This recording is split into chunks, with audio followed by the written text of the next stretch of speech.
আনন্দিত আজি আমাৰ লগত বহু হাজাৰ হাজাৰ ভাৰতীয় জনতা পাৰ্টিৰ শুভাকাংক্ষী কাৰ্যকৰ্তাই আমাৰ লগত সহযোগিতা কৰিছে আৰু আপোনালোকেও জানে আমাৰ এই চিটটো বহু আপেক্ষিত আছিল।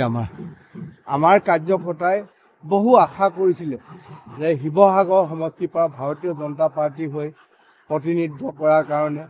এইটোও আপোনালোকে গম পায় যে ইয়াতে আমাৰ NDA যি দল আছে, ইয়াৰ আগতে আমাৰ প্ৰদীপ দাকো ইয়াতে প্ৰাৰ্থিত্ব দিছিলে, কিন্তু আমাৰ সকলোৰে যি আশা আকাংক্ষা আছিলে তাক পূৰণৰ কাৰণে আমাক বন্ধুত্বমূলকভাৱে আমাৰ অসম গণ পৰিষদৰ লগত ভাৰতীয় জনতা পাৰ্টিক নিৰ্বাচন খেলিবৰ কাৰণে আমাৰ ঊৰ্ধ্বতম কৰ্তৃপক্ষই এই সিদ্ধান্ত ল'লে।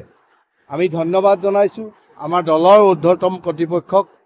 আৰু কালি যি সিদ্ধান্ত ল'লে এই সিদ্ধান্তই আমাৰ দলৰ কাৰ্যকৰ্তাসকলক, আমাৰ ভাৰতীয় জনতা পাৰ্টিৰ শুভাকাংক্ষী আৰু শিৱসাগৰ সমষ্টিৰ ৰাইজক যথেষ্ট আনন্দিত কৰিছে। তাৰ প্ৰমাণ আজি আমাৰ লগত যিদৰে আমাৰ বহু হাজাৰ ভাৰতীয় জনতা পাৰ্টিৰ সমৰ্থকে আমাৰ লগত নমিনেশ্যন দিবৰ কাৰণে আমাৰ লগত আহিছে। বহু জল্পনা কল্পনা আপুনি আছে কিমান দূৰ আশাবাদী আপুনি?